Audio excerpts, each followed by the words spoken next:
Late Night Crazy and Twisted Stories, Episode 3. B Mac Easy got blood in his eyes. Let's get it. And once again, B Mac Easy baby mother light skin Mahogany got locked up for doing some dumb shit, and he was pissed off about it. Not only did he have to deal with her being a pathological liar and a thief, but she was lazy as well. She thought she was the shit and it was all about her. Everything had to be designer. She wanted this over the top lifestyle, but didn't want to put in no work or no effort to get the money.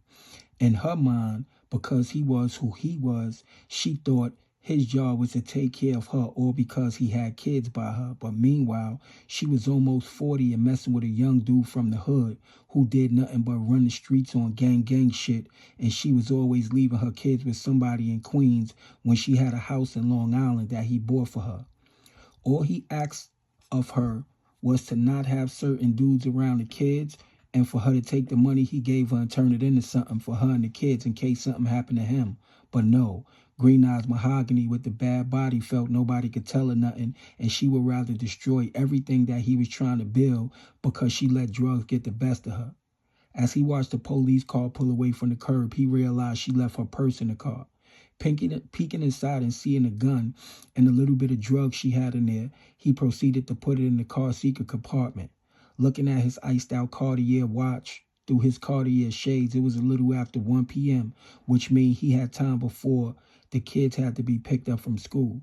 Had Mahogany just listened to him, he wouldn't even be in this position, and she wouldn't either.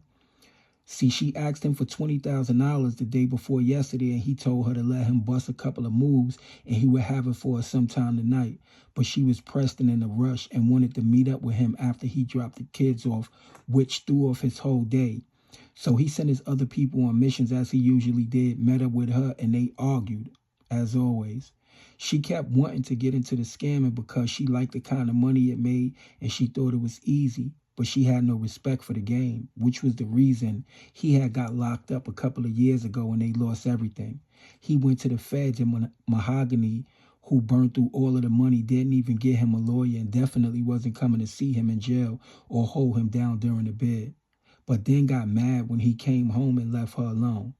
I mean, don't get him wrong. He got out, got right back to it, put her back on her feet, and made sure she was straight. But she was ungrateful and thought her good looks was all that she needed to get ahead, and she was wrong. She wanted the money right now, and he told her later, but she persisted and said she would go into the bank and get the money herself when she didn't even know what kind of play he was on, and he let her. She was straight smelling like weed and Henny and wasn't even dressed apart. But you can't tell hard-headed females nothing who think they know it all. And I bet she blamed everything on him, B Mac Easy thought to himself as he headed to his lawyer's office to try to get her out of jail. She threw his whole day off as she always did, and whenever they was in a jam, mainly because of her, he was the one who had to fix it, which he was getting tired of, and decided that he finally would have to do something about it, even if it meant cutting her off for good, and taking custody of their kids and just leaving her to figure out her life the best way she knew how. He stayed down for her due to the fact that she saved his life when he got shot by the dudes who robbed him at the strip club she was working at. But in his mind, he always thought she was the one who lined him up. He just couldn't prove it. But the streets be talking, and before he could act on what he heard, she popped up pregnant, so game plan had to change. Go see the lawyer, check on his other money, see about his kids, and fly back to Atlanta later on tonight was his plan.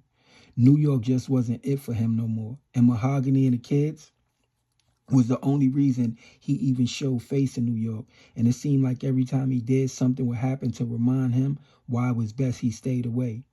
He wasn't even worrying about Mahogany doing any time because he always kept females in the cut to take the weight for a crime if he needed them to, which was why his lawyer was one of the best in the business.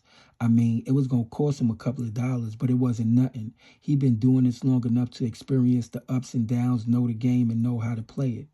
Looking through his rear view at the clouds and the dirty rotten apple in his rear view, he put on some music as rain dropped softly on the hood of the Range Rover Sport he was driving.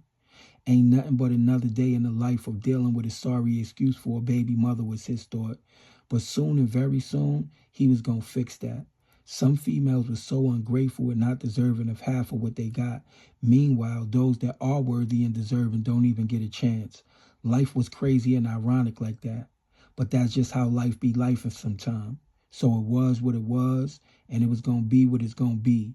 That's all, that's it. No more, no less. Stay tuned for episode 4.